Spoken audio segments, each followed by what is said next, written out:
Nitwa Tuyisenge Mable Sandra Abdu, umunyamuryango waga abandi umuvugizi w'ihuriro n'ihererekanya makuru n'itangazamakuru. Turabashimiye ku butumire bwacu mwaje, nagira ngo rero banze mba presente abo turi kumwe, noneho tugende ku mirongo migari twaye twabatumyemo. Mere hepfo haruhagarariye umunyamabanga w'umurenge wa Nyakabanda yitwa Gaspard. Hepfo yitwa Gaspard, hagara umunyamabanga nshingwabikorwa w'umurenge wa Nyakabanda. Ukurikiyeho hagarariye directeur w'ubuzima, hagarariye meya w'akarere ka Nyarugenge yitwa Evariste. Ukurikiyeho ni perezida wa Nkemuramaka mu ihuriro ry'abavuzi gakondo. Ukurikiyeho ni perezida w'ihuriro ry'abavuzi gakondo wasimbuye wari uriho Gertrude wegujwe n'inteko yo mu kwezi kwa gatatu tariki 8. Ukurikiyeho yitwa Bernard, ari muri komite ya Nkemuramaka uwo twegera ingenzuzi pardon. Ukurikiyeho yitwa Gapasi, tubana muri komite, turabajyana muri komite muri excom y'ihuriro. Hamaze iminsi rero havugwa ibintu byinshi mu ihuriro, twagira ngo tubibatangarize ku mugaragaro tugendeye no kuri no mirongo.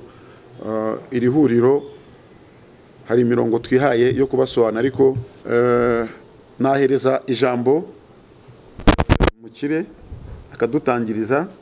Hagati aho ngaho namwe abanyamakuru mufite uburenganzira bwo kuza kutubaza, ari umuyobozi w'akarere ari umurenge nabo barahari. Ubwo ibindi turagenda tubikomeza. Mukire twaguha ijambo ukatangira ingingo nyamukuru. Nguko babivuze, nitwa Mukire Jean Damascene, nkabandi perezida w'inama Nkemuramaka muri ihuriro rya Aga Rwanda Network. Nkaba uyu mwanya narabutorewe mu matora yabaye ku itariki 28 z'ukwa gatatu muri 2019. Nkaba rero muri iri huriro nk'uko bansabye kuvuga uko rihagaze muri iki gihe. Ihuriro rimaze imyaka kuva muri 2011 nibwo iri huriro ryatangiye, itangizwa n'abanyamuryango b'abavuzi gakondo. Iyo Aga Rwanda Network n'ubundi ni ijambo mu magambo ahinnye, n'abavuzi gakondo n'ubundi ihuriro ryabo. Rikaba rero ryaratangiye muri 2011, hariho ubuyobozi baza guhabwa ibaruwa cyangwa se iretere y'agateganyo, abantu b'agateganyo rubaha uburenganzira bwo gukora na Minisiteri y'Ubuzima. Kuva icyo gihe rero n'ubu urwo rugaga rukorera munsi y'ubwo burenganzira bw'agateganyo, kuko amategeko agenga ubuvuzi gakondo mu Rwanda akiri kunonosorwa mu nteko ishinga amategeko. Akaba rero nta tegeko nyamukuru cyane uyu munsi twavuga ngo amategeko aya n'aya, ariko tukaba dugiye dufite amabwiriza ya Minisiteri y'Ubuzima tugomba kugenderaho, cyane cyane kurumva ibikorwa by'abavuzi gakondo mu Rwanda n'ubundi ni ibintu bikora ku buzima bw'abaturage. Ibyo rero bigatuma n'ubundi ubugenzuzi bukuru bw'ibikorwa by'ubuvuzi gakondo n'ubundi dukomeza kuba munsi ya Minisiteri y'Ubuzima. Ubwo rero muri 2014 nibwo hagiyeho nanone indi komite yasimburagaho yagiyeho mu 2011, nayo ica mu matora. Bigeze mu 2019 ya komite nayo ivaho nayo, ariko cyane byo hagaragaramo ko harimo imikorere idahwitse. Minisiteri y'Ubuzima yandika ibaruwa ihagarika komite yariho ku rwego rw'igihugu. Minisiteri y'Ubuzima rero isaba ko nyuma y'uko ibibazo byari bimaze kugaragazwa n'abanyamuryango ku buryo butandukanye, babonye ko bikabije, bibasaba ko iyo komite yavaho hashyirwaho indi. Yatowe tariki 28 z'ukwa gatatu muri 2019. Akaba ariyo komite rero ikiriho n'ubu ngubu. Iyo komite rero ku rwego rw'igihugu iba igizwe n'abantu 13,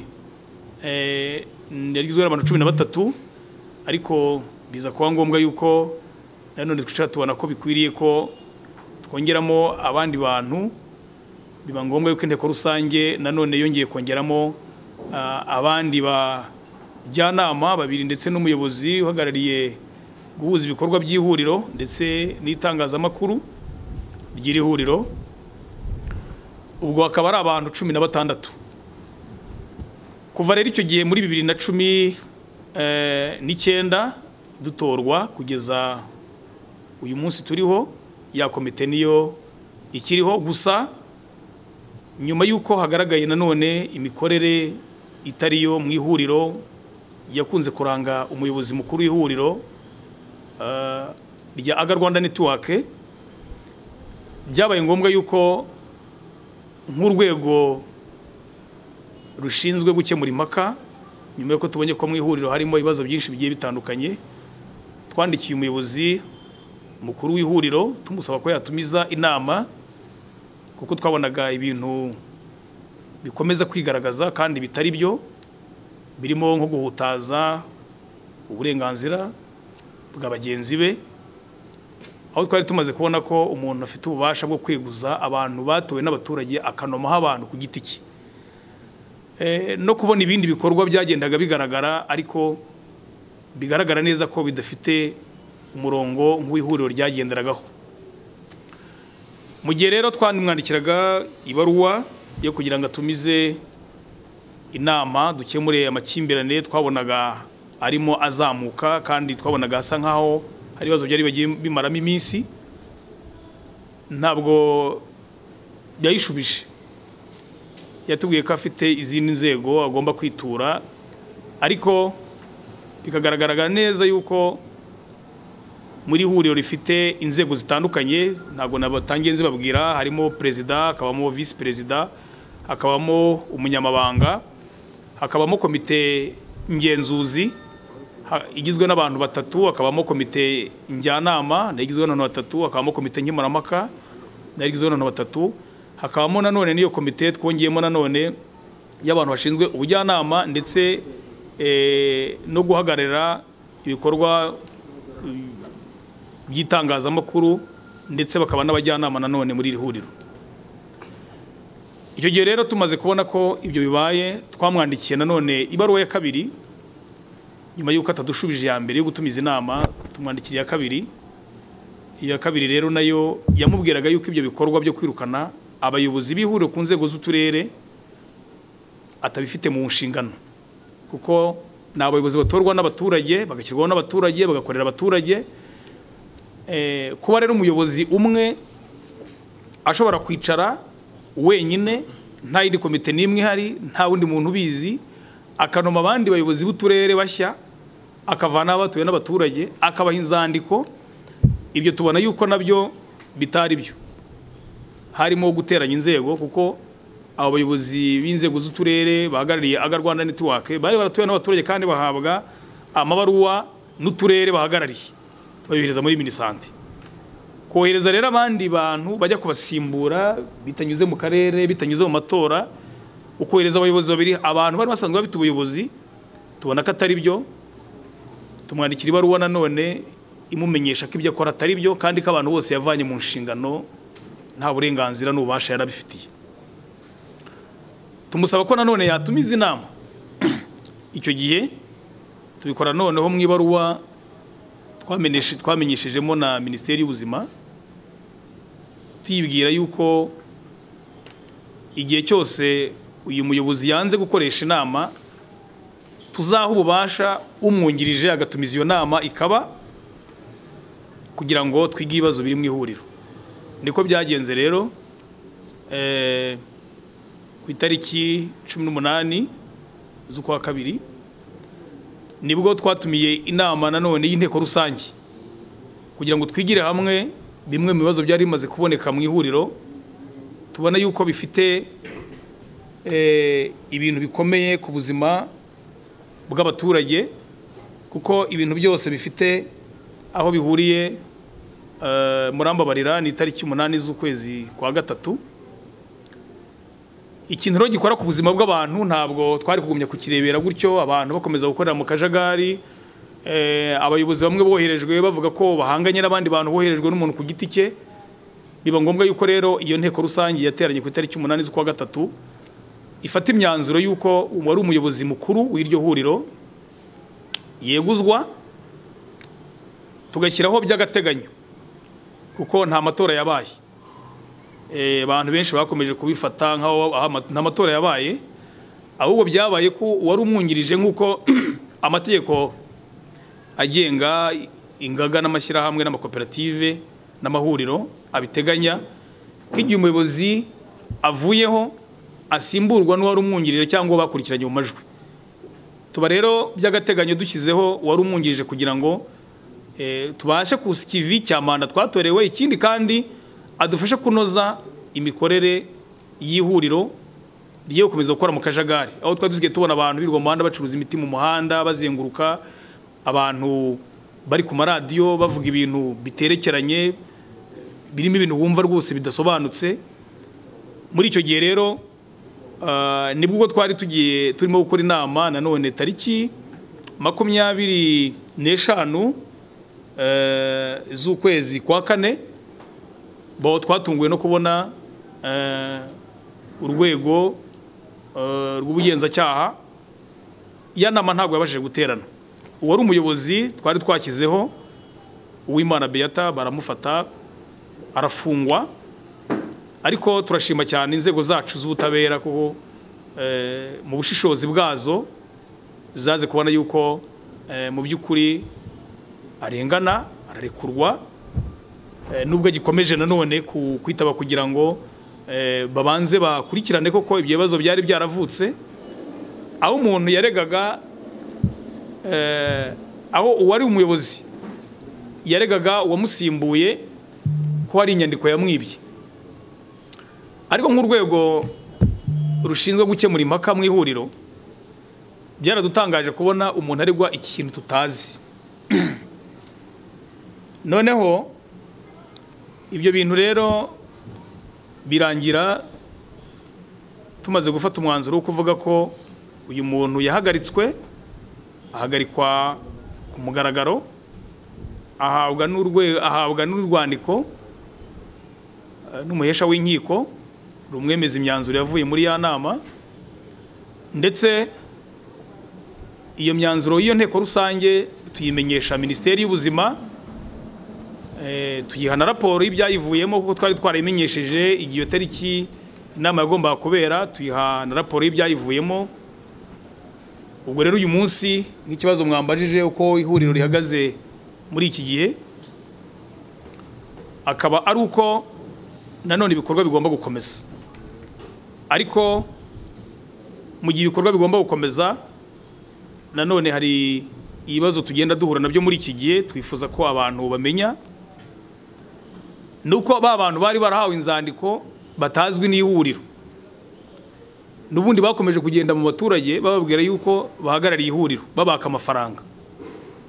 N'amafaranga ihuriro riko akabantu muri iki gihe ntayo, kandi n'imisanzu, kuko abantu bari bakiyubaka.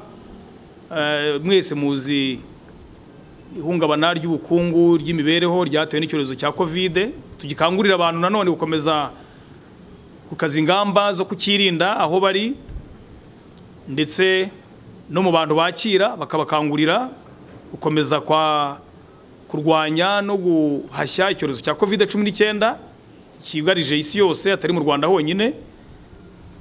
Akaba rero abo bantu baza bababwira yuko batumwe n'ihuriro kandi musanzwe mutabazi, ntabwo bemeye kubaka amafaranga. Kubw'ibyo rero mu ibyo bibazo duhanganye nabyo, nanone byagiye bituruka mu iyo mikorere idahwitse, tukaba uyu munsi dukomeje ingamba zo guhashya ako kajagari ndetse no gukomeza gahunda za leta, aho dukangurira abavuzi gakondo bose aho bakorera umwuga wabo babyemerewe, bafite ibyangombwa bibemerera gukora umwuga wabo, no gukangurira abantu kujya bivuza babagana ariko babanje kubereka ko baciye kwa muganga. Ibyo ni ibintu dukangurira abavuzi gakondo rwego rw'igihugu aho batwumva, aho baherereye bose, kandi muri iki gihe nanone bagakangurira abaturage abenegihugu babagana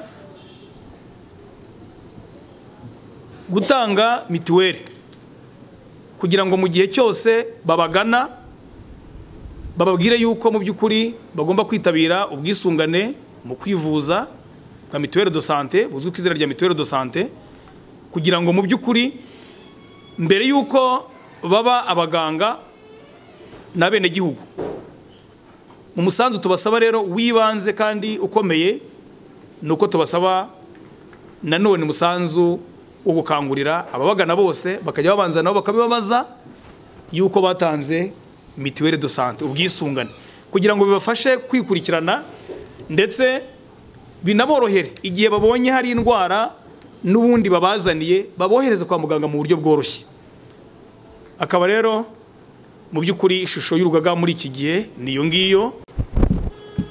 Mu gihe dusigaje cyangwa muri manda y'inzibacyuho ni uguhuza inzego za leta n'iz'abavuzi gakondo mu turere. Tugira abahagarariye abavuzi gakondo mu turere, tugiye gukora uko dushoboye tubahuze n'inzego za leta. Ibimera dufurisha bimwe na bimwe bigenda bikendera, ibindi biri muri ya mashyamba arinzwe muri protected areas, aho abavuzi gakondo badashobora kubona uburyo binjira muri ayo mashyamba kuko ari ukurinda ibidukikije. Tugiye gusura rero abafite imirima y'ibimera ndetse tube twakorana n'uturere babe badushakira aho abavuzi gakondo bashyira amajardin botanique, tubashe kubungabunga bya bimera bikendera. Tugiye gukora ubuvugizi tumenye aho itegeko rigeze, ese tube twarisoma turebe n'ingingo dushaka gukoraho ubuvugizi kugira ngo iryo tegeko ryihutishwe. Bigaragara ko abavuzi gakondo abenshi bakora ibyo bishakiye bitwaje ko n'iryo tegeko ntarihari. Tugiye gushishikariza abavuzi gakondo kubahiriza amabwiriza agenga ubuvuzi gakondo. Nubwo iryo tegeko ridahari ariko hari amabwiriza, hari polisi y'ubuvuzi gakondo yasohotse mu kwezi kwa mbere 2019 ashyirwaho n'umukono n'abaminisitiri. Ayo mabwiriza rero duhamya tudashidikanya ko abavuzi gakondo abenshi batayazi, cyane ko ari no mu rurimi rw'amahanga. Tugiye gushyiraho gahunda uburyo twakorana n'abahagarariye uturere bakayashishikarizwa bakayamenya nabo bakayageza ko bahagarariye kugira ngo hatazagira ugira icyo yitwaza ko n'amabwiriza agenga ubuvuzi gakondo atayazi. Tugiye gutegura amahugurwa, tugomba kugira gakondo yayindi abavuzi bacu bagira ubumenyi uko babika imiti yabo kugira ngo itangirika mu gihe runaka. Abavuzi bacu bagomba kumenya uburyo basarura ikimera batacyangije, kuko mujya mubona benshi bazenguruka bafite amashami y'ibiti mu muhanda, bafite imitwe y'ibiti, bira n'ukwangiza ibidukikije. Ubwo bumenyi rero burakeneye ko abavuzi gakondo babugira. Dukeneye abavuzi gakondo bashobora no gukora n'umuti ariko nawe uteye imbere, ndavuga improved herbal medicine, ku buryo niba tuzi ko umugombe uvura indwara z'uruhu, ese ni gute umugombe ushobora gushyirwa mu isabune? Dufite ikigo cy'ubushakashatsi NIRDA, dufite Ines Ruhengeri bashobora kudugurira abavuzi gakondo kugira ngo bakore imiti buri cyiciro cy'umunyarwanda ndetse n'umunyamahanga yakwibonamo kandi akawukoresha nta mpungenge afite. Tugiye gutegura rero ingendeshuri hamwe n'ibindi bihugu aho ubuvuzi gakondo bwateye imbere.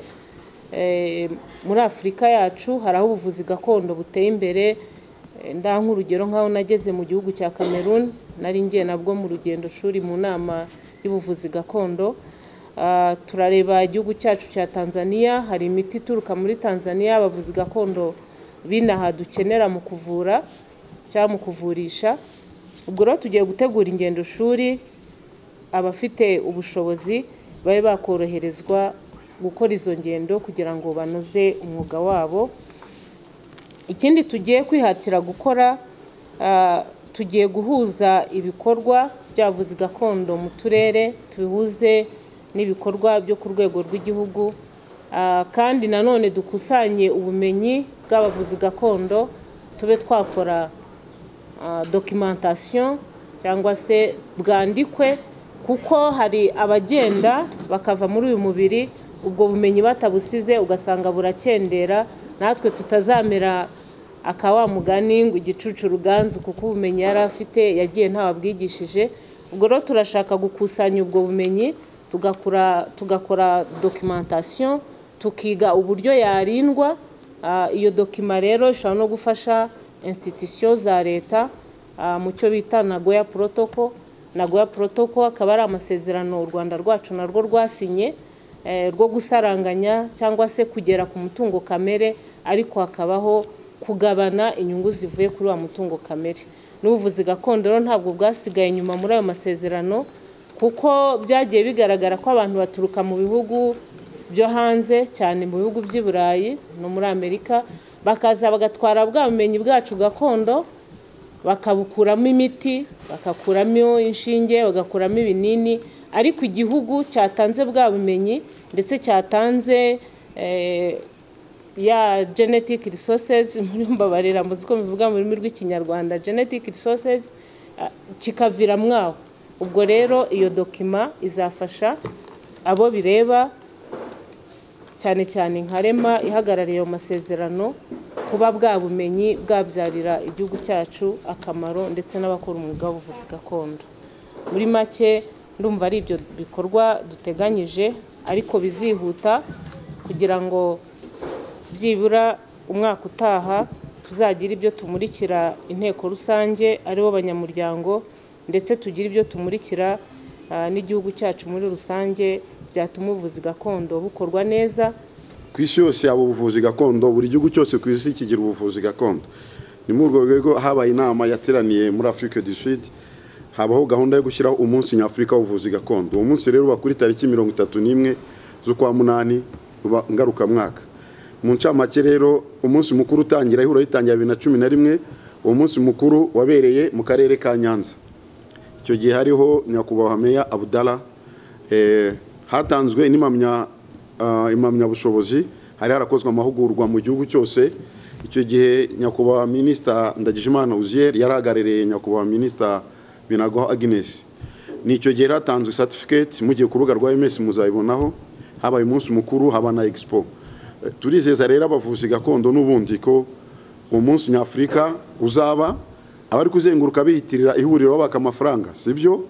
Tuzabikora ku mugaragaro, turateganya inteko, tuzabamenyesha na komite, inteko rusange izaterane, habeho ibizakorwa. Ni muri urwo rwego rero tuboneyeho imbere y'abanyamakuru n'abanyarwanda bose ko umuntu wese uri kugenda yaka amafaranga yitira umunsi mukuru bitemewe, kubera akajagari kagiye karanga ihuriro, aho Gertrude ubushize Nyirabineza yafashe konte y'ihuriro akayita ikimina. Ubwo ni mukenera dokima turazibereka yo muri populaire.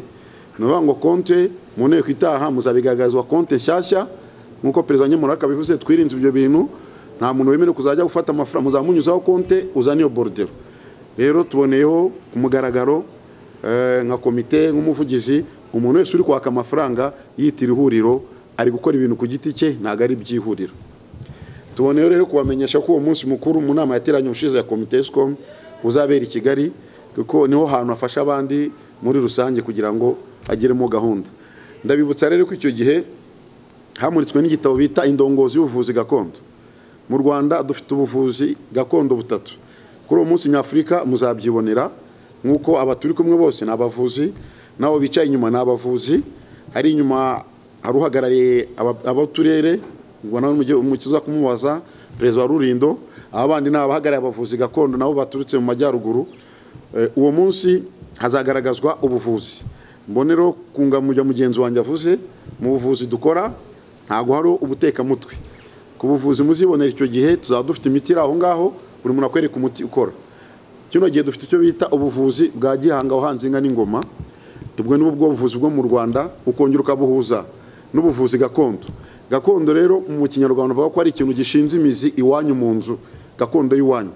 Bakavuga ko inzu ya Rutsobe yaje guhura n'inzu ya Gihanga, ariho ubuvuzi bwaje buturuka buzamukira aho ngaho.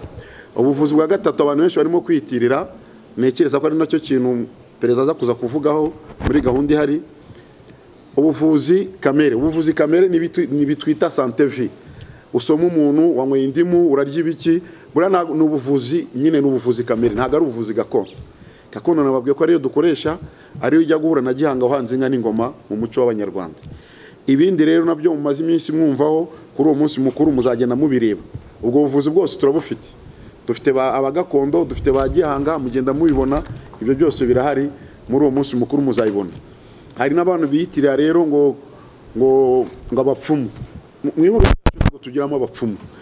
Ubundi umupfumu kera ibwami muri uwo munsi mukuru muzabyibonera mu mahugurwa tujya dukora, abazaga kera hariya aho twakoreraga mu Gitega bibaho, tugira abahanuzi. Ariko kera umwami ibwami bavugaga umupfumu ni umuntu wateraga inzuzi cyangwa akoresheje amasaka, akoresheje ikibabi, akagaragaza ibizaba mbere. Rero bisigaye bifatwa nk'aho turi abesikoro. Oya, abo bose nimubakenera tuzababereka. Dufitemo abahanuzi, dufite abavuzi, dufite abavuza ingoma, dufite abavuza ibintu bitandukanye n'imiti naho ubwawe ihari. Gakondo y'iwanyu rero ibishinze imizi iwanyu mugenda mubibona. Umwana wo kwa minisitiri na so akaba minisitiri, gutyo bigakomeza. Gakondo y'Abanyarwanda itandukanye n'igenda ubona ngo hari amahembe. Ayo mahembe ni umwaduko wavuye mu Gisaka uturutse Tanzania, ntago ari ubuvuzi bw'Abanyarwanda bwari buri aho ngaho. Ku Rwanda rwa Gasabo ruturuka urujyaho. Abo bose uvuga rero umunsi umwe niba mubishaka muzabibona. Hari mugenzi wanjye gusobanura ko bizaba bimeze, nibyo turi gutegura n'ubushishozi kugira ngo inteko ide uburenganzira bwo kubikora, kuko abantu bagenda bavurira mu muhanda abo bantu ntago bemewe. Tangazamakuru mudufashe, umuntu wese mubona muri iyo gahunda mujye mudufasha. Ibijyanye n'ubwo buvuzi gatatu rero muzabibona. Ubuvuzi kamere hari ababuzi cyane banabyigiye mu bavuzi dufite. Ikindi mumenya, hari n'abaganga bavura ariko nabo bafite gakondo y'uwabo, nuko abantu babinyura uruhande. Hari n'umupasiteri abasenga hano ariko ari gakondo. Na massage, Abanyarwanda cyari bazi massage n'ubuvuzi gakondo. Nibyo bita gutitsimura umuntu, gukanda no kugira guti. Kera abantu baragenda gafite amavuta y'inka n'ibyo kurya, bagera no ku rutare ananiwe, umusaza agakanda undi. Ariko umuntu akakwereka ko ari ibintu byavuye, ntabwo ari ibintu bishyashya. Ejo bundi hari ibijyanye na Covid mwarabibonye. Izi nurusu mubona y'amashyamba aranga, niko Abanyarwanda n'undi habagaho kwiyuka. Abantu babaye hanze n'abahunze barabizi, kera bafataga umupira ugashyiramo bakakora ibintu bita kwiyina kugira ngo po igaruke. None umunsi babyita detox nyine, urafata vinegre ukayinywa ariko ufashe n'indi misanzwe. Ibyo byose Abanyarwanda twari tubizi. Rero mutandukanye, mudufashe itangazamakuru aho umuntu hari ikibazo, icyo kintu turaza kukigarukaho. Nagira mbereke izaba umunsi mukuru, ariko ibijyanye n'imikoranire yacu namwe turaza kugaruka mu ngingo ijyanye n'ibijyanye na Minisiteri y'Ubuzima ku mikoranire yacu. Nabo twari twabatumiye nubwo batabashije kuboneka kubera ibya Cogama, ariko nekeza ko namwe mwazabiza bakababwira nibwo buvuzi dufite kugeza uyu munsi. Ni gakondo y'Abanyarwanda. Mboneyeho kubamenyesha ko hari abantu benshi bavuga ngo Abanyarwanda bavura, ariko bavura barahari. Ubihakana ubwo ngenzamwereka urugero. Twe dufite imiti dukora y'amapudre, ifu tugakora n'amazi, ariko mu bindi bihugu biragorana cyane kugira ngo ubashe gukora cya kintu kijyanye n'iyo miti. Muzabaze ari PSF irabizi, twaragiye Dar es Salaam, twagiye Nairobi, ari unita Juakari tujyamo, baduhaye igikombe gihari. Ntabwo bivuga ko turavura pe, ariko biba bitandukanye n'abandi. Ariko dufite umuco uvura kandi imiti ikavura, ukajya handi ukabisanga handi. N'abanyamakuru umuntu abyumve, muvuzi gakondo n'umuntu uzwi naho atuye, akabaza abantu abaturanyi bakamwemeza ko ari umuvuzi. Inzego z'ibanze kuva kuri mudugudu kugera ku karere bakakwemeza. Icyo nicyo cyangombwa kinateganywa mu minsi iri imbere, cyane ko byaje kuzamo akajagari nk'uko abanyamakuru amwe bagiye babitubaza. Tariki 19 z'ukwa karindwi 2013 nyakubahwa Minisita Binago yanditse ibarwa, yandikira ihuriro ko icyo cyangombwa kigomba gukoreshwa. Hagati aho ndabanza gushimira ubuyobozi bw'akarere ka Nyarugenge kadufashije. Directeur aza kubivugaho. Abenshi bo mu karere ba Nyarugenge muri icyo gihe twajyanaga kuri descente na directeur. Rero birababaje kubona muri no minsi umuntu yaragiye uyu Gertrude muri ibyo yagirizwa, agiye mu isoko ry'Ikabuga wenyine ateruye imiti y'abantu n'ibyangombwa. Tugiye kubona ko dufite na metere wacu nuko yagiye batwereka muri dossier kujya kwandikisha umuntu kino cyangombwa ngo kizane ngo ikindi iki cyangombwa ntago ari cyo. Sibyo ukundi ubuvuzi gakondo ntago bivuga ngo ube warize. Gakondo nyine ni iwanyu, ntago bivuga amashuri cyangwa bivuga iki, ariko turi kujyana n'iterambere. Sibyo kuko nk'ubu dufite ikigo cya FDI, mu minsi iri imbere imiti yacu izazikorwa ugende. Nubwo mwajyana Nyabugogo iriya miti igenda ijyaho ni stage bagendaga bado. Habanje rero muri gahunda yo gufatikanya hari uburyo ubuyobozi bw'akarere minisante polisi RSB ngira ngo icyo gihe ngira ngo yari ABS twagiye duca ibintu bijyanye na karigazoke umuntu wese asigaye avura ngo ndavura iki ngo ndavura ngo santima ndavura umugore nta yindi ndwara iriho mbese ukibaza none se urajya kuvura umuntu kutagira santima kutagira ibyishimo mu buriri nuzibaza afite mu mutwe ufashe jerekani uramuhaye donc ibyo nibyo usanga bigisha ni ryari umuntu aguha umuti ugutera indwara dozi irenze n'ibi bya kizungu ubona sibyo ni ryari imiti tunywa idutera uburwayi ni ryari imiti tunywa ituvura kuko Dr Hippocrate yaravuze ngo ibyo turya nibyo bituvura kandi ibyo turya nibyo bidutera indwara exactement umuvuzi gakondo wese agira centre de santé bakorana akajya kuri reference byaje kugaragara abantu mwumvisha abantu birusizi bari abantu itangazamakuru mu byumve ntago ari abavuzi gakondo muri yaga nta cyangombwa bagira hari abantu twasuye barimo basadara na barajab nabo bagasaba twajyanyewe mbabwire n'abayobozi b'uturere nimujya gukora mutazakorerera nk'iyo Gertrude yakoze iyo ugiye muri descente ukamanuka ujyana na directeur w'ubuzima ujyana n'inzego z'umutekano n'ushinzwe farumasi n'isuku kuko usanga umuntu afite umwanda ari aho ngaho uw'isuku aba afite ibyo ari kureba ushinzwe farumasi akaba areba sibyo abantu bashaka gukora amavuriro nabo bagomba gusaba icyangombwa cyo kuvura ndatanga urugero kuri uyu muvuzi uyu nyiramafaranga Odeta 9/6 banyamakuru murebe 9/6 yari mu murenge wa Nyarugenge Segiteri Nyamirambo yari konseye wa Segiteri Nyamirambo Mbengeza Betty yamwemereye tariki 27 z'ukwa 9/6 mutumva ko ubuvuzi abantu batabikoraga n'abatubanjije muri ya ministeri barabikoraga wakaga icyangombwa ko ushaka kuvura akagari kakagusubiza cyangwa umurenge noneho buri mwaka uba ugomba kwicyaka ko aryo usanga ari byahindutse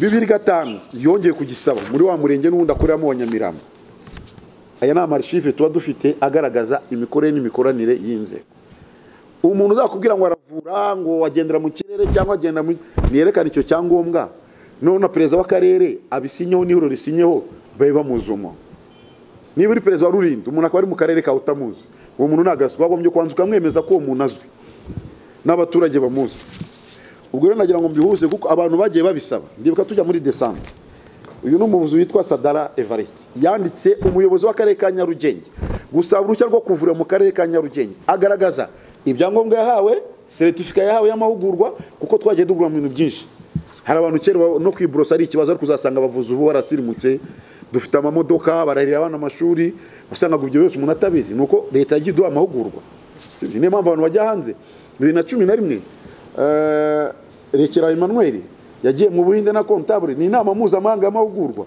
ngira ngo umwaka wundi waje kujyaho nibwo Betty yagiye wajyanye na gafaranga n'ibintu abantu batazi ntabwo ambwira ngo uramara mande 5 muri minisante arimo amafaranga ashinzwe ubuvuzi hari n'izo stage baraziha abandi ubwanyu mudafite umurongo ariko byose areba bihari nubwo wajya nawe ukabibaza bihari hari bije bitanganje umunsi mukuru nibyo bintu murabibona uyu munsi akarere kari hano umurenge hano ubu tuye kwa minisante dufite no gahunda ntago bishoboka ntago wasaba stade ngo babikwime ufite ihuriro ntago byashoboka ngo babikwime nibyo wazavuga ubwo rero icyo nahindi gukomerezaho yashoze ikarita y'ubuvuzi karita y'ingiyi kujyana abandi barebereho wandikira akarere iyo umurenge umaze kugusinyira n'umurenge wandi kusaba n'akagari no kwa mudugudu bakagusubiza ugashyiraho icyangombwa cy'ihuriro iyi ni ikarita ya mbere arongera ni y'agatabo nayo twari dufite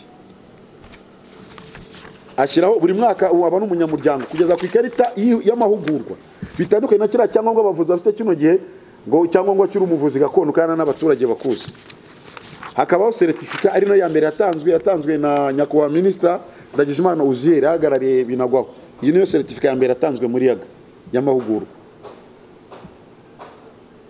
zatangiwe i Nyanza 2011 niho zatangiwe hari inzego zose z'umutekano minisante OMS yari uwo bita Tuyisenge sinzi n'abari cy'umudamu ni wari uhagarariye OMS mu Rwanda icyo gihe nabo bose bari bahari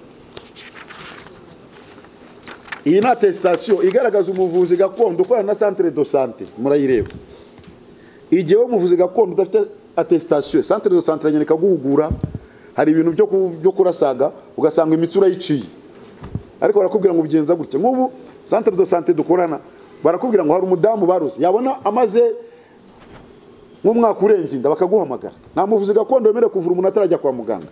Mubyibuke neza namwe abahagarariye uturere muri hariya, baduguye ko amafishi baduhaga muri RST, umuntu uzana wivurije he centre de santé, baduhaye ibi ngibi, imiti wahawe ni iyi, bashaka kuguha antibiotique, nawe ugafata umubirizi n'umuravumba ukavanga ukamuha n'igikakarubamba, kandi nawe niyo yaravuyeho.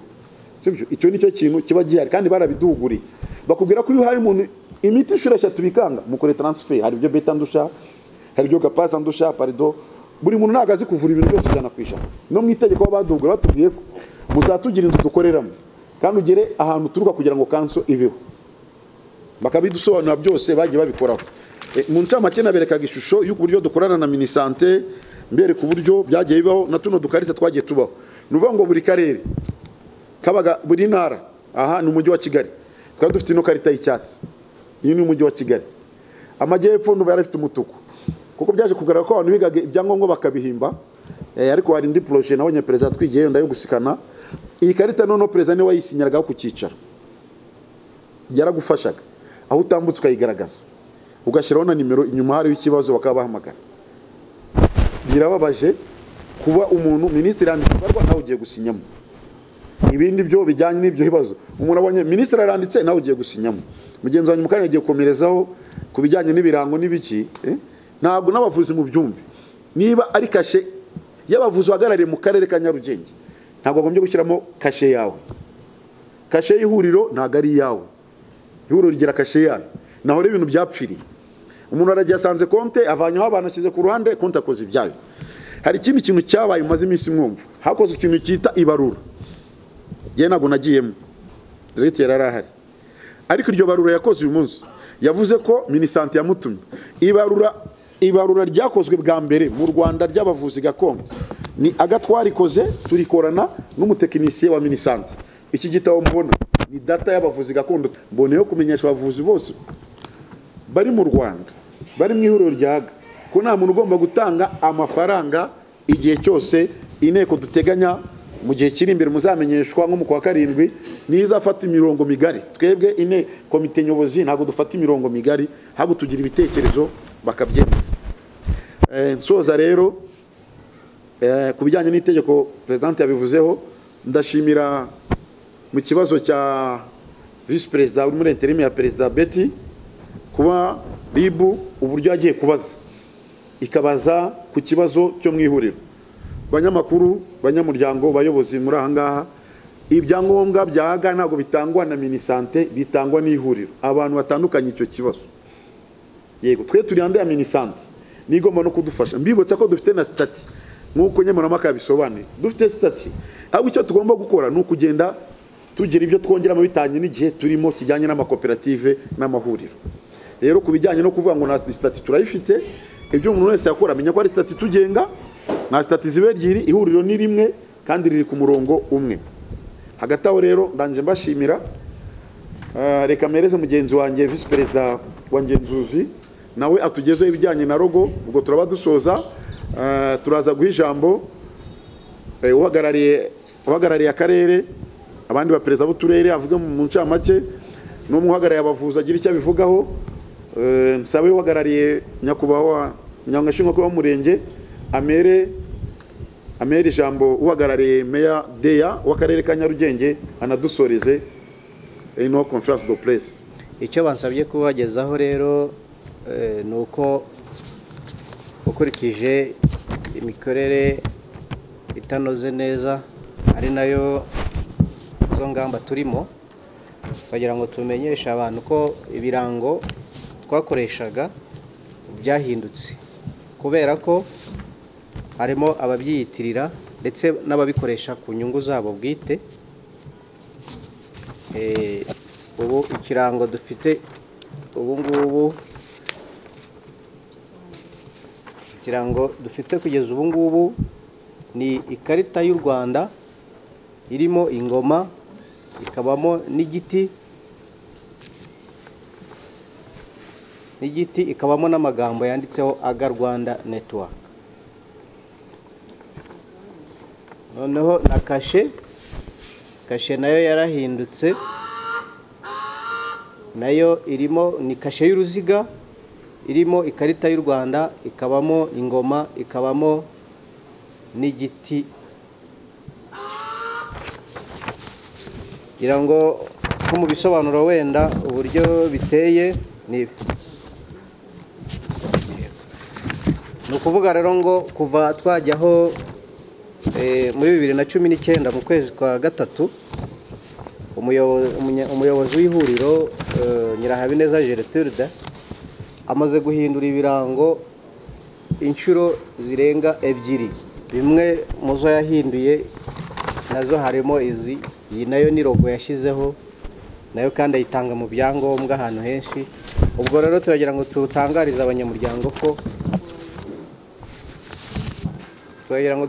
abanyamuryango ko ibyangombwa byose bari guhabwa muri iki gihe bitemewe kuko byose byahindutse. Turagira ngo itangazamakuru mudufashe kubimenyekanisha. Hanyuma ku bijyanye n'ubugenzuzi bundi bwakozwe bwo ubwinshi yarabwanze, yanze ko tugenzura ngo dufate n'imikorere myiza, ariko noneho ubu turagira ngo abavuzi bacu babe smart cyane, bajye bakora bambaye imyenda y'akazi ibaranga ahantu hose. Abayobozi bo ku rwego rw'igihugu buri gihe cyose bitabiriye inama cyangwa bari ahantu bigaragaza ibyo bakora, bazajya bambara umupira w'icyatsi kibisi w'amaboko maremare, icyatsi kibisi n'umweru. Abayobozi bo ku rwego rw'akarere bazajya bambara imipira y'amaboko magufi, icyatsi kibisi n'umweru.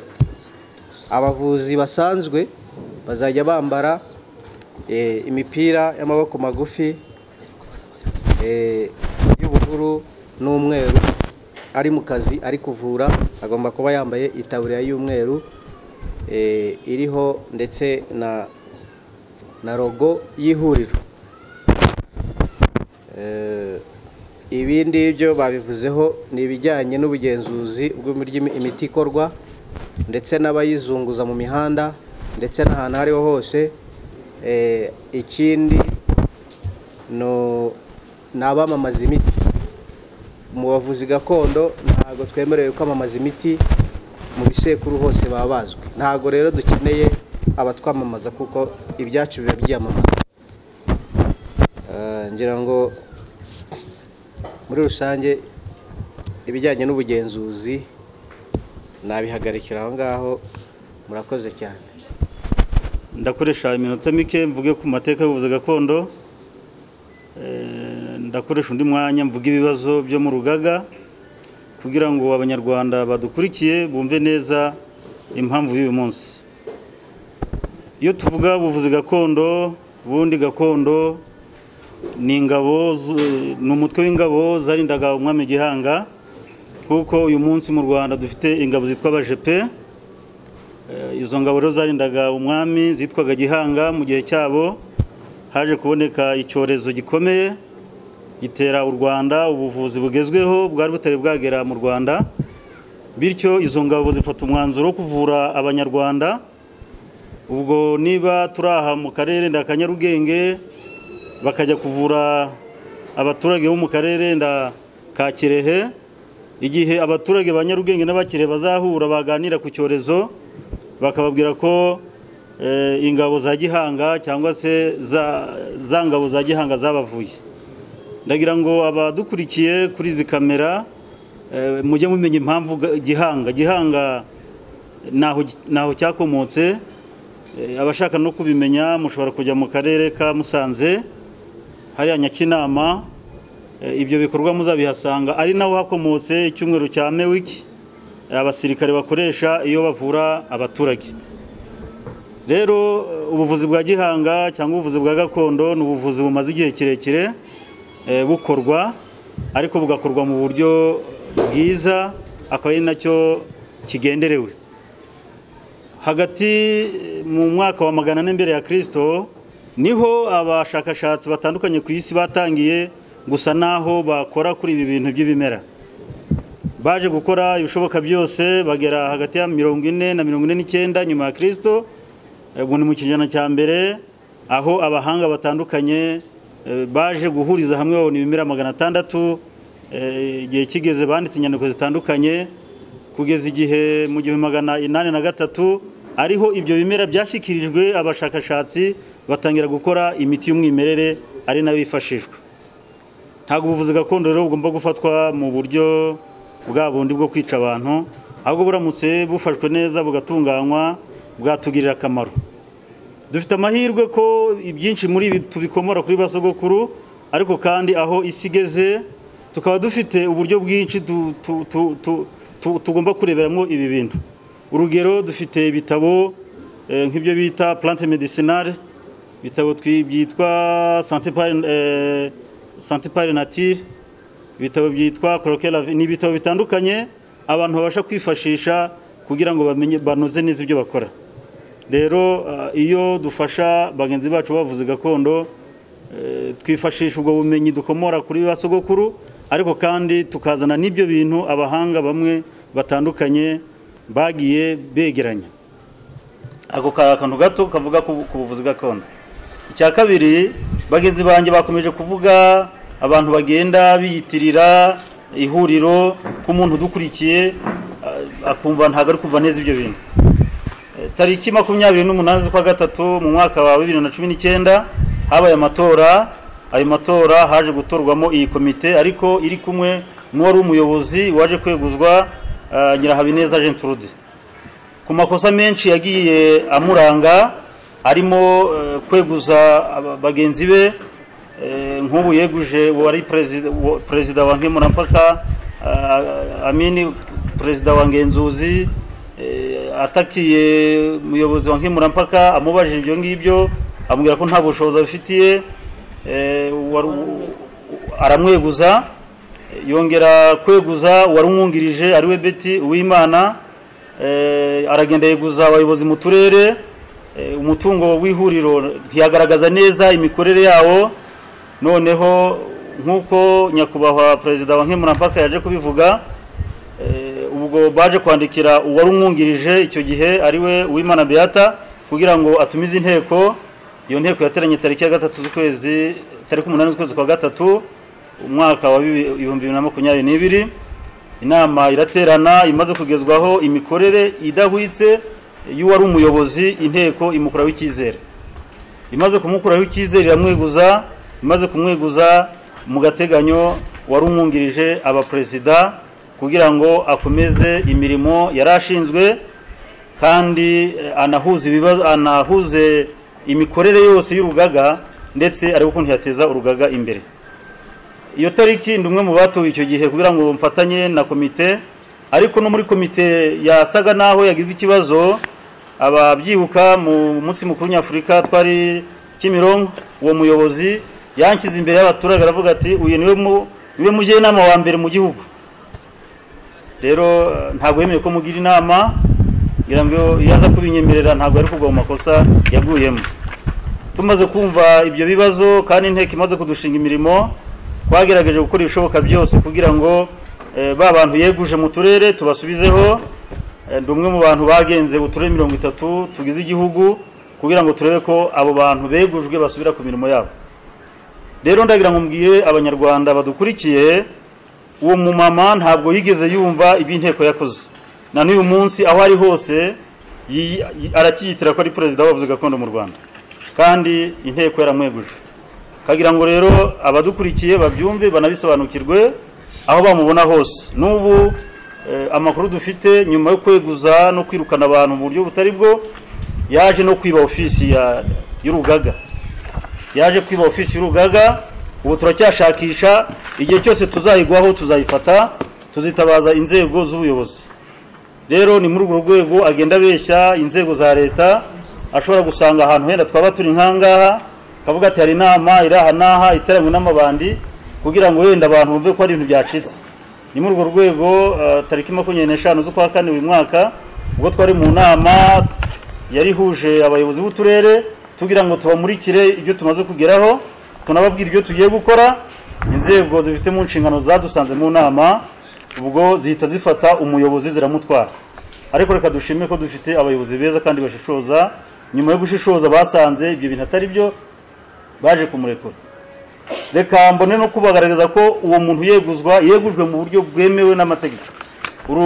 Ni ibaruwa umuhesha w'inkiko wemewe n'amategeko mu Rwanda yamushyikirije amubwira ko ahagaritswe n'ihuriro ry'abavuzi gakondo mu Rwanda.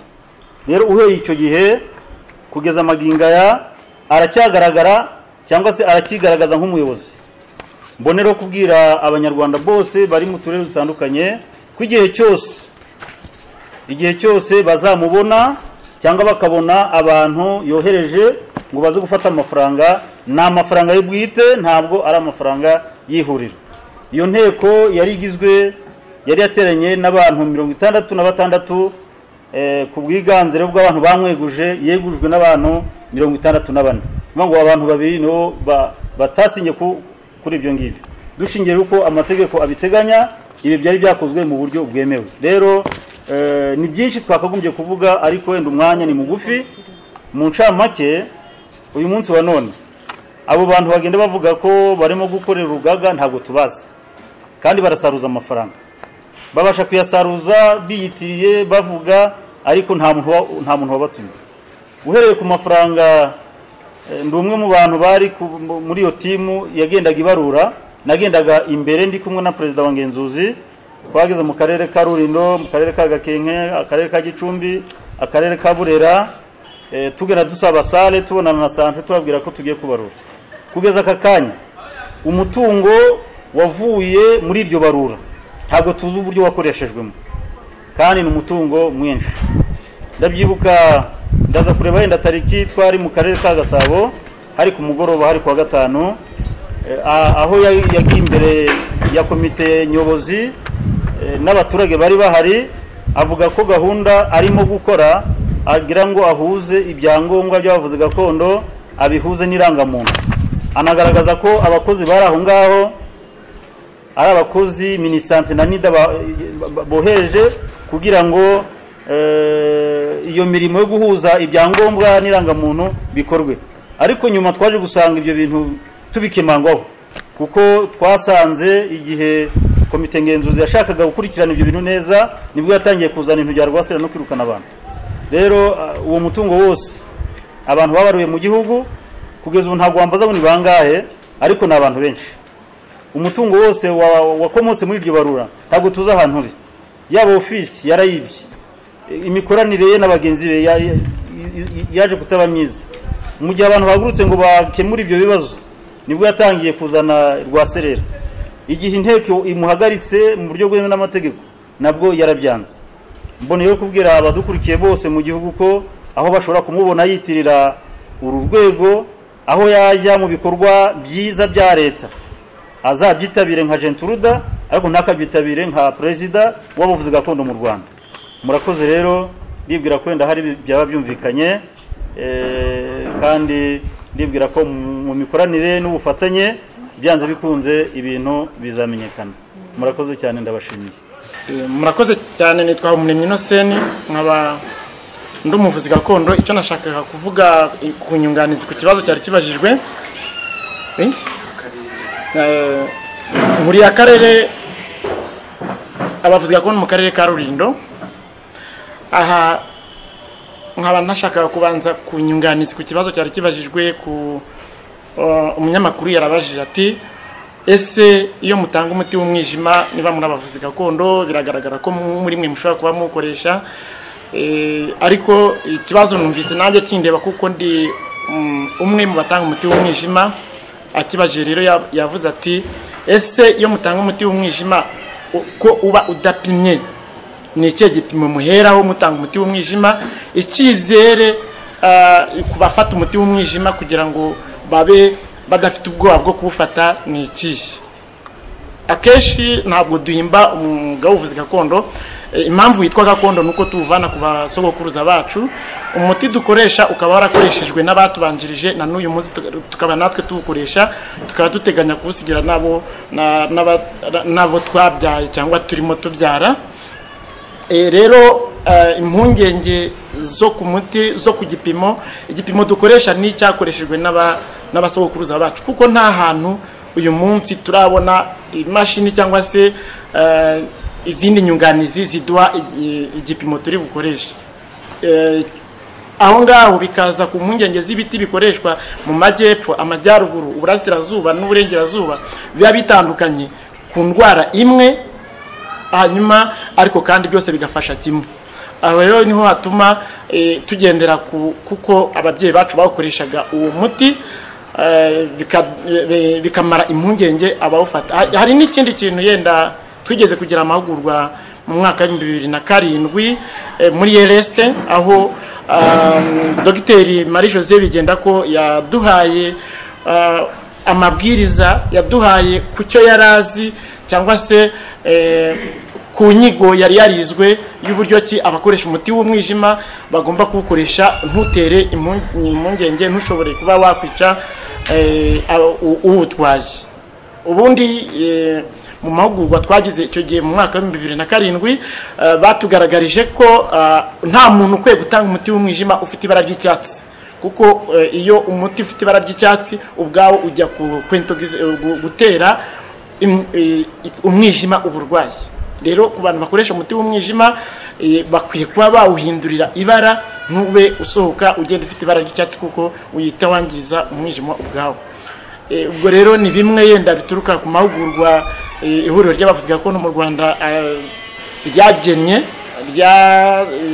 ryateganije kandi bizaha abavuzi gakondo agaciro.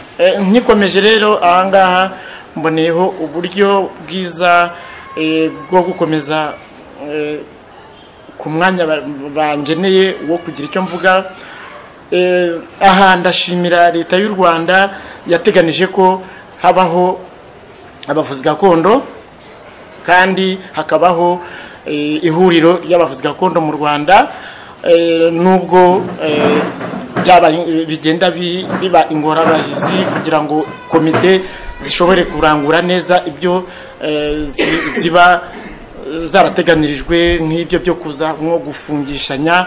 Ugasanga hari aho umuyobozi mukuru akenera gufungisha abamukurikiye, visi we cyangwa se sekreteri we, bikaba ari bimwe bigaragaza ko tugikeneye imbaraga za leta, haba Minisiteri y'Ubuzima, haba izindi nzego zibishinzwe, kugira ngo umwuga w'ubuvuzi gakondo unozwe cyane, ku buryo izo nzego zikwiye kutuba hafi cyane.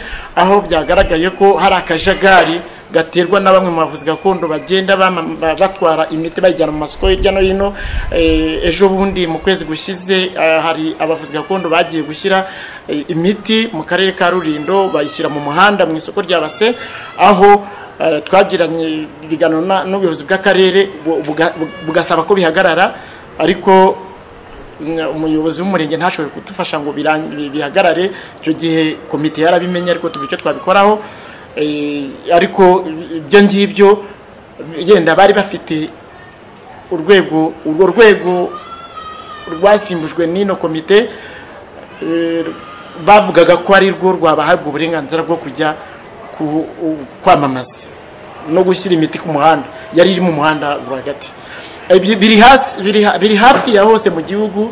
Ahangaha rero kugira ngo ducunguze uburyo umwete, nkaba yenda naba mpagarikiye ahangaha ibyo nakagombye kongeraho. Murakoze.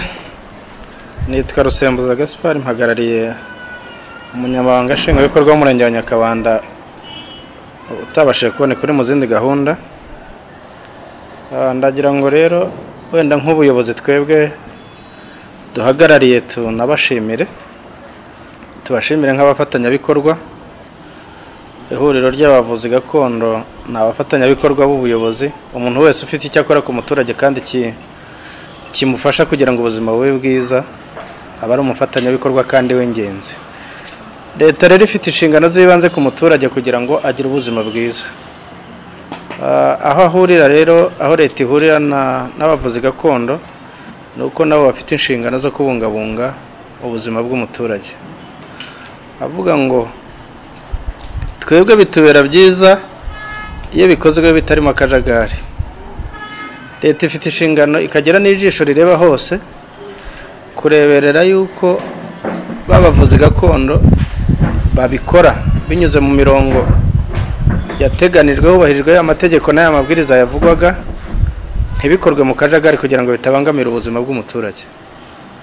Ku buryo mwese murabizi yuko iyo havuzwemo imiti haba hajemo n'uburozi bushobora kwangiza ubuzima bw'abaturage. Imiti yicunzwe nabi mwese murabizi ni ibimera dukoresha, ariko iyo bivanzwe nabi muri rwa ruvange niho hahindukamo uburozi. Niyo mpamvu rero leta ibinyujije mu nzego zayo, zaba izo minisiteri bavugaga, yaba inzego bwite za leta ziyobora abaturage, yaba inzego z'umutekano, niyo mpamvu igikora ku buzima bw'umuturage cyose iyo kihari tuhaguruka uko twakabaye tukacyamagana.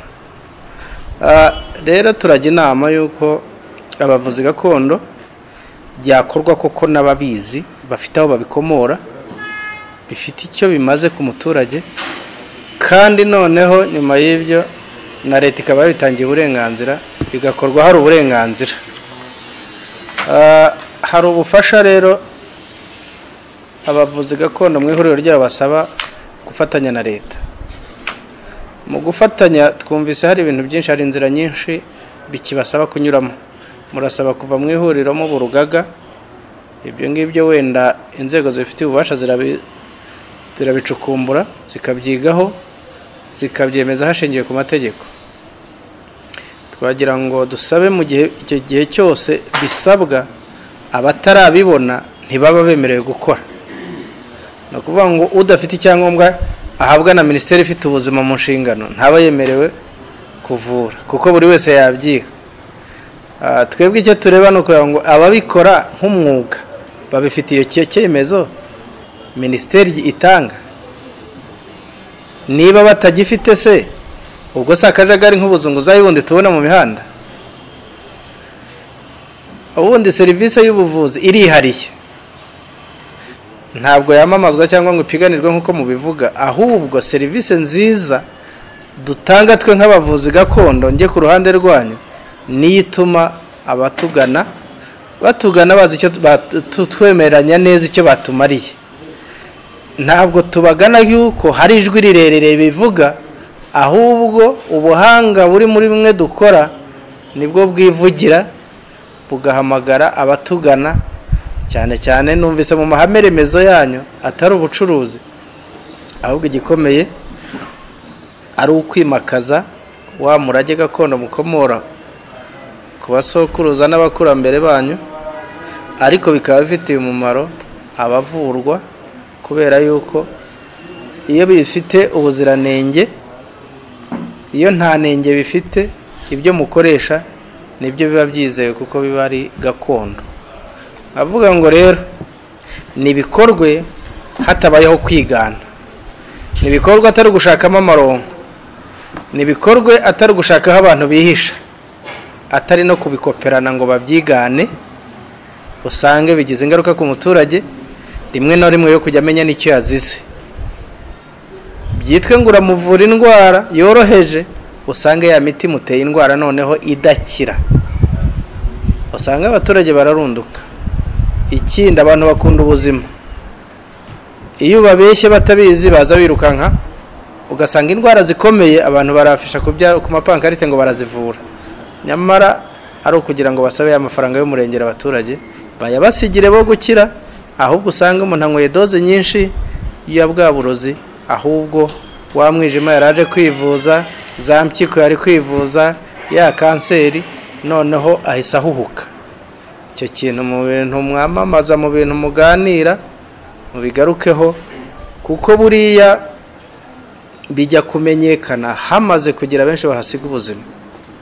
Navugaga rero mu bumenyi bukeya mbifiteho, wenda tugendere ku byo minisiteri ifite ubuzima mu nshingano iba yakurikiranye n'ibindi bigo bifitemo ubuzobere. Niba nta byangombwa bibayeho, niba abantu bakomeje kubikora nta burenganzira bafitiye, intambwe mwakoreshaga mubirwanya muyidubure muyikube kenshi kugira ngo bicike vuba, ubuyobozi bwo bwiteguye kubafasha. Nta byinshi ndibuvuge, turi kumwe n'umuyobozi ku rwego rw'akarere by'umwihariko kandi by'amahirwe akorera mu ishami ry'ubuzima, azi icyo biteganywaho, hariho n'ubumenyi kubera ko ari ryo shama abamo umunsi ku wundi.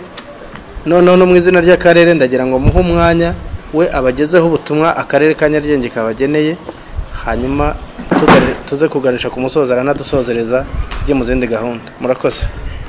Arakoze mugenzi wanjye Gaspard we rw'umurenge wa Nyakabanda ndetse n'abafatanyabikorwa baranga uko bari babivuze mwese muri iyi gahunda y'ikiganiro cyateguwe mbwirwaruhame.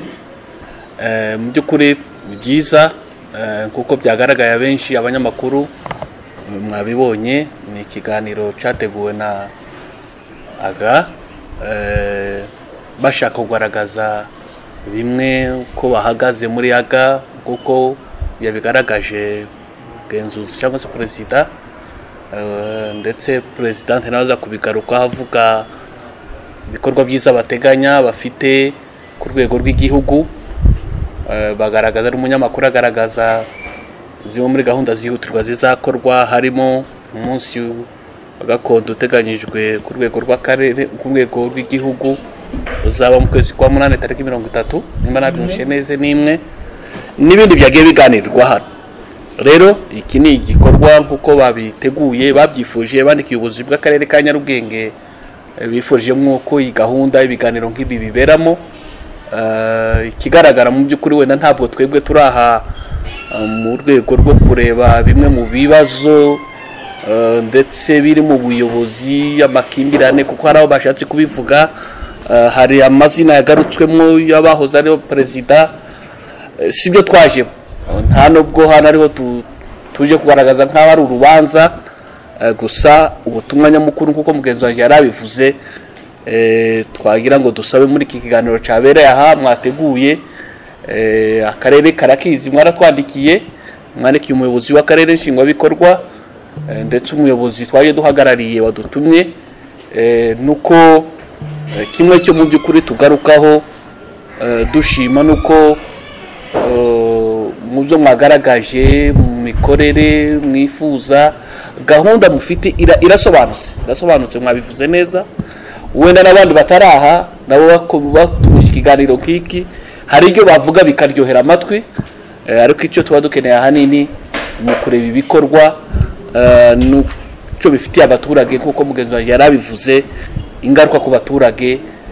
Iyo ukora ku buzima bw'umuturage, ubuyobozi leta iturangaje imbere iba amaso ikareba cyane. Aha rero ndagaruka ku kintu gikomeye. Muzi ko muri iki gihe turimo dufite n'inama twitegura ikomeye mpuzamahanga cogamigiye kubera no mu gihugu.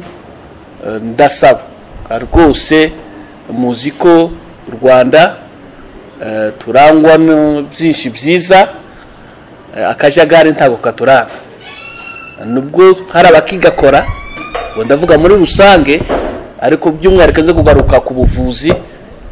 Akajagari mu buvuzi yabo bwa gakondo n'ubundi, cyane cyane bwa gakondo bwo turi uyu munsi ntibyemewe. Ababikora hari aho bashatse gutanga ingero, abacuruza imiti bayizunguza hirya no hino, buzunguza mu rwego rw'imiti ntibyemewe, ababyamamaza ntibyemewe. Ubikora afite uburenganzira. AGA turayizi, minisiteri irayizi, ni ihuriro uko mukora, ni namwe mwemeza ababikora. Mwabivuze neza ko muri gahunda mufite ibikorwa muteganya, itegeko ibemerera gukora mu buryo bwimbitse ntirirasohoka, mugomba gukurikirana.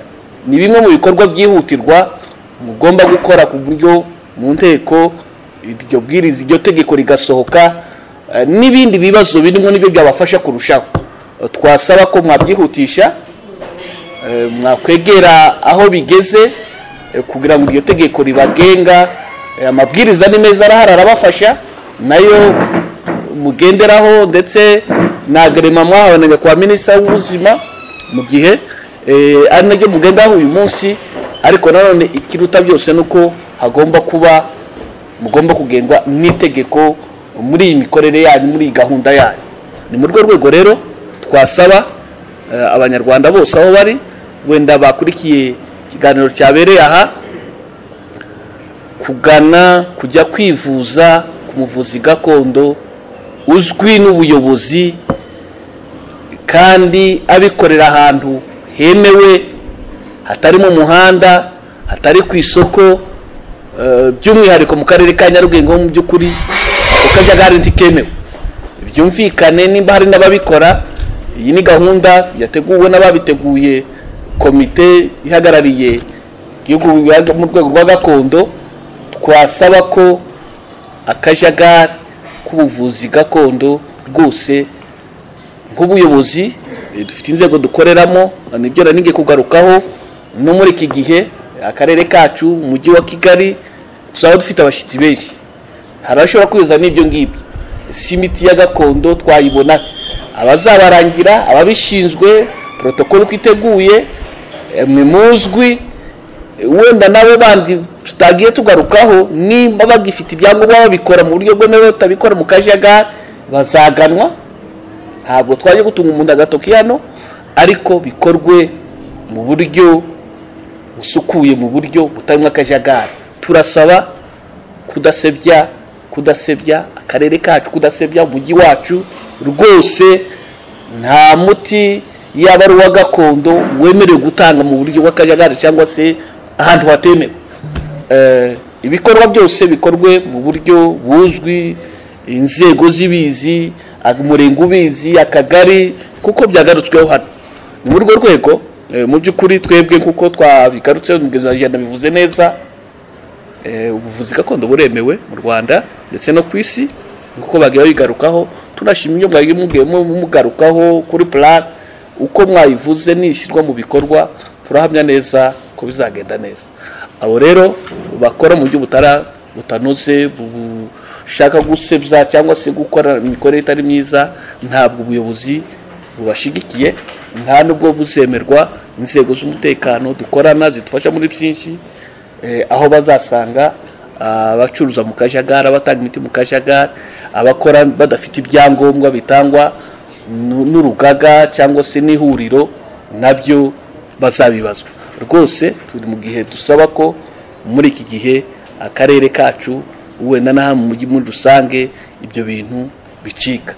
Tudatinze cyangwa se ngo turambirane, ndumva byinshi byaganiriwe, abanyamakuru babajije, ikiganiro cyiza cyo kurebera hamwe, byumvikane ko n'ibindi byagiye bigarukwaho, wenda mufite nk'ikibazo cy'imikoranire y'ababasimbuye cyangwa se ibibazo biri muri aga by'uwo mwagiye mugarukaho, nabyo mwagize neza kuko mwabibajije, mwabigejeje aho bigomba kugera. Mutegereze ibisubizo, muzafashwa n'icyo ubuyobozi bubereyeho.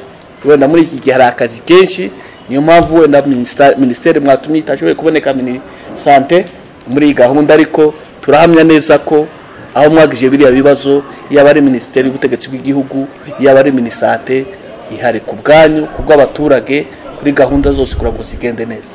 Nkaba mu izina ry'ubuyobozi bw'akarere ka Nyarugenge, iyi gahunda, ibiganiro nk'ibi byabereyemo, tubashimiye ko mwabiteguye kugira ngo abanyarwanda bamenye amakuru, ababumva bamenye ibihari.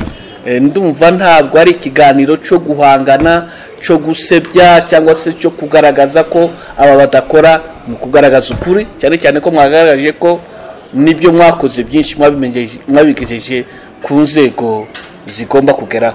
Ndumva tubashimiye, dushimiye n'abanyamakuru banye natwe muri uyu mwanya kugira ngo abanyarwanda bumve icyo bagomba gukora, cyane cyane ngaruka mu by'ukuri akajagari, abantu bavura abaturage, abakora ku buzima bw'umuturage, ntawe ugomba kubikora adafite uburenganzira, atemewe n'urwego cyangwa se ngo bikorere aho yiboneye, kuko ubuzima burahenze.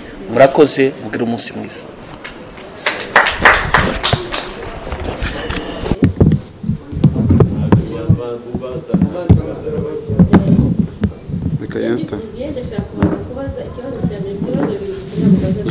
Witwa?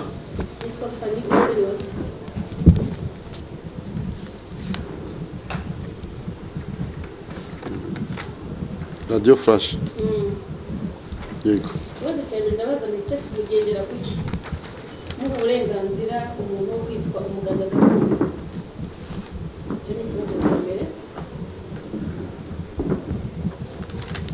yego ikibazo cya kabiri kugira ngo ndabaza ni muri migambi iki turabona ikibazo kiri kubaho cy'ako kajagari tuvuga mu gucuruza imiti n'ikibiri gukorwa byifashishije itangazamakuru ndetse na social media kandi biragaragara ko muhoza mubitubwira yuko abo basimburanye cyangwa se abo bahagarizwe mu mirimo aribo batiza umurinde bamamaza mu itangazamakuru aho umuntu avuga yuko avura indwara zose ndetse na kanseri ndetse akanavuga yuko akorera mu gihugu hose igihugu akagitangaza muri migambi iki kugira ngo murinde abo bantu gukomeza gushuka abaturage nabita kubashuka kuko niho umuturage yumvise ko umuntu avura kanseri kandi azi ko yari afite za bitaro aze kumureba muri migambi iki kugira ngo mufashe abanyarwanda kuba bava muri urwo rujijo bave ubuzima bajye ibuntu murakoze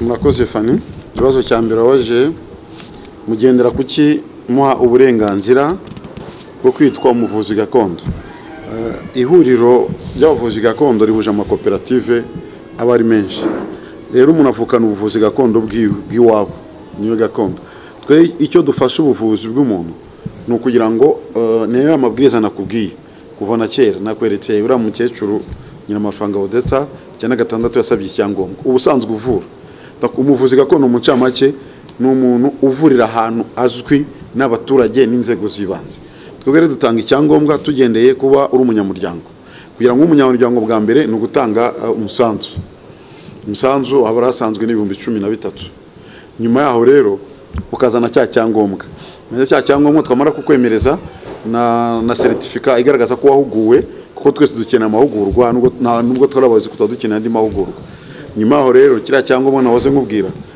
bakijyana ugahera ugaragaza abantu 10 wavuye fotokopi irangamuntu bakagusinyira bamara kugusinyira ukagaragaza ibisekuru bya 7 wamara kugaragaza ibisekuru 7 ukagenda umudugudu ukagusinyira kugera ku rwego rw'akarere niyo mpamvu rero mu rwego rw'akarere hariya ibigaragara abarimo gahunda ijyanye nk'uko uhagarariye akarere yavuze abantu baramanuka bakajya kuri tere dukora ibyo bita descente iyo maze rero kubibona nabiberetse bira byangombwa nimuza gukenera ndabibereka ndabifite aha ngaha icyo twagendeyeho urasaba bamara gusaba biranga nabiberetse none bamara kurangiza bakakwemerera twebwe ubuyobozi tukabyemeza nabaye cyangwa mwamabonye ukuntu kimeze ni iki ngiki kino cyangombwa ni gutya kiba gikoze nimo murakireba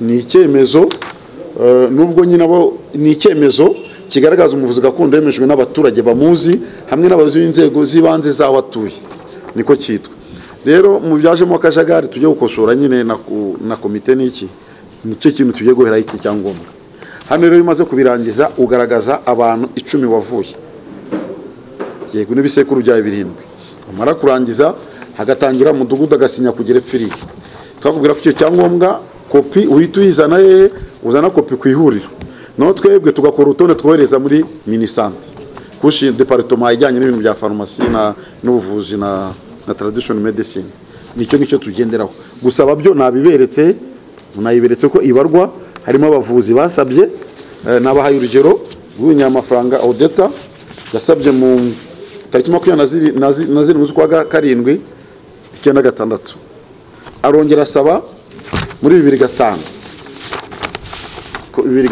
ngibi icyo ni cyangombwa wandikira ibarwa usaba noneho nakweretse n'uyu nguyu Sadara Evariste na Rajabu no bandikiye akarere nono inyuma kuri document yawe ushyiraho ibyangombwa mwagiye mubona karita yawe y'ubuvuzi karita yo kuwahuguwe ugashyiraho amasertifika byose wamara kugenda ubishyiraho ubundi ugomba gushyiraho ni certificate yuko wahuguwe naberetse yatanzwe na nyakubahwa minister ubu ni ministre wa finance Ndagijimana Ujiri niwe wayitanze ku mugaragaro hamwe na uhagarariye OMS yitwa Tuyisenge sinzi n'abari ugikoramo nyuma rero ugashyiraho n'icyangombwa wahawe na centre de santé kwikuzi nk'umuvuzi utagenda uvanga usanga abantu kwa muganga bamuha imiti nawe ugashyiramo indi.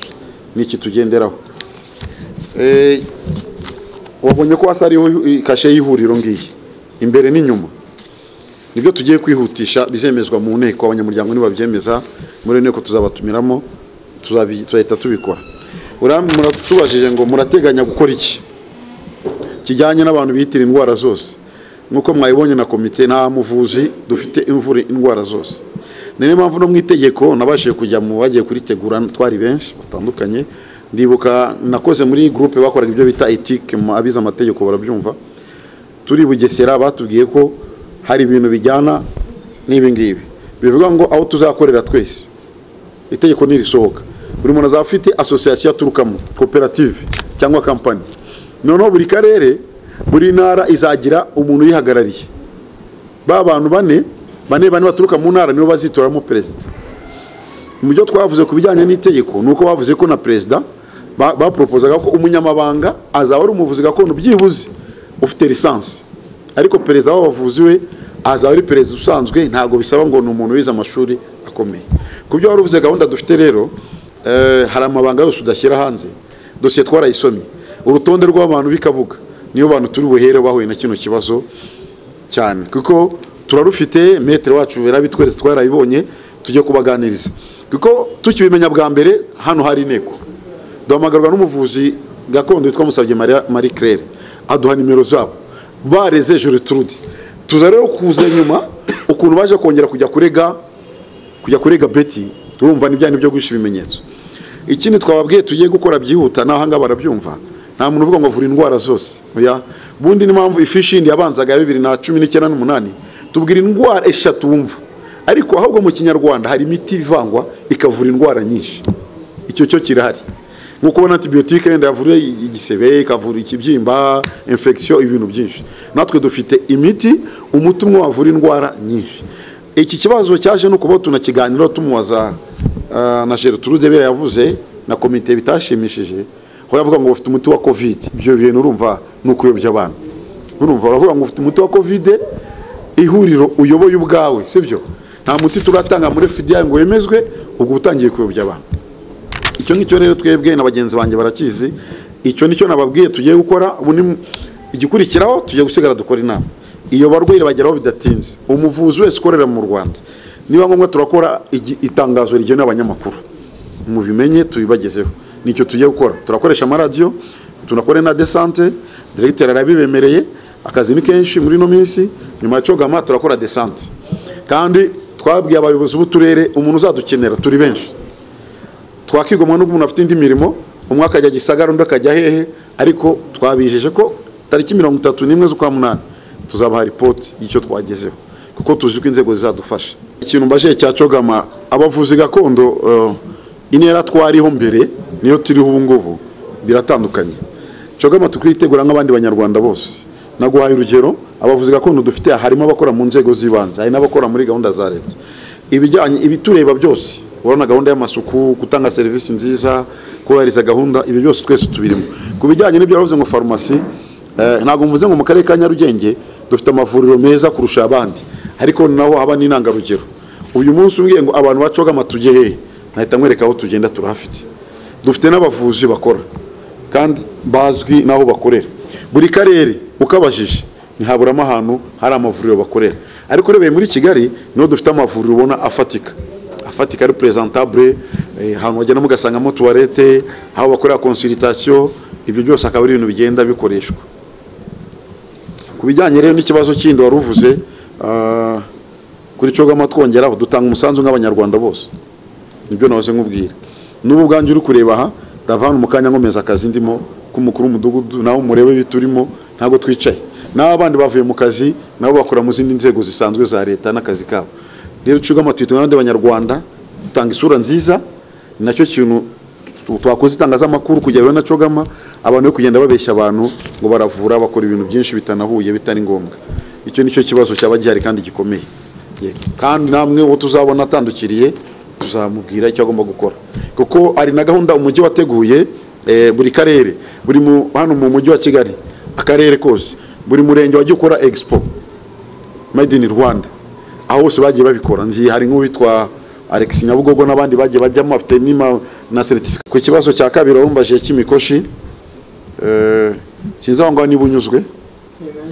Yego, ku bijyanye n'imikoshi rero ahangaha urabaje ngo abanyavuze gakondo bavura imikoshi ngo za nyabingi n'ibiki. Umuco wa Kinyarwanda twavutse dusanga nyine izo nyabingi n'ibandwa haro byaturukaga bakabyita guterekera no kubisubizayo. Icyo ashaka kuvuga rero muri gakondo buri muzi afite uburyo avuramo, ariko barakuvuga ngo umuntu afite nyabingi nk'uko uginyamyumva ngo hari bitama wajya muri Butarata yarari nyabingi usanga ari ibintu by'umuco wa kera biri aho ngaho bisaba bigendana na karande y'iwabo. Bakubwira ngo uraterekera bikagenda, utaterekera bikagukurikirana. Ugasanga abana barashaka barasenya bazamuka mu ntera ejo gasubira hasi wabona amafaranga washaka urubyaro ukabona ruranga kandi ari bya bindi by'uwanyu. Nibyo rero mama president yavuze, hari amateka tugomba gusigira abana bacu n'abandi babwira abandi. Reka rero tubize n'icyo waruvuze ati ndaguha umuti w'ishaba, ubwo nicyo washaka kuvuga. Iyo uvuga ngo uratanga umuti w'ishaba nawe ubwawe nashaba ufite byaba ari ikibazo. Ubwawe no kugura inkweto ni ikibazo, uratanga umuti w'ishaba se gute? Uraba wongeye kugura akazi wewe wabanje ukakiha. Icyo kintu cyo tugomba kugira ngo turebeho. Ariko mu kwemera kwabo ugiye nko muri Africa de l'Ouest ni ibintu bemera cyane, bemera yuko ibintu byose bakora bagerageza mbere y'ibyo gusenga hari ibyo bakubwira wajya gushaka umwuka ukagera gute. Ariko natwe turabizi umuco wa Kinyarwanda na kera habanzaga kurambagiza bakakubaza nuko andi ujye gushaka umukobwa wo kandi ureba nose bashakisha kuri Facebook ni bya bintu bikurikirana by'uruhekane rw'imiryango ya gakondo ibidahuje naho bakakubwira ngo iwanyu murabagesera murabega murabanyiginya abara n'abatsobe bo kwande ugasanga na ahantu bihurira.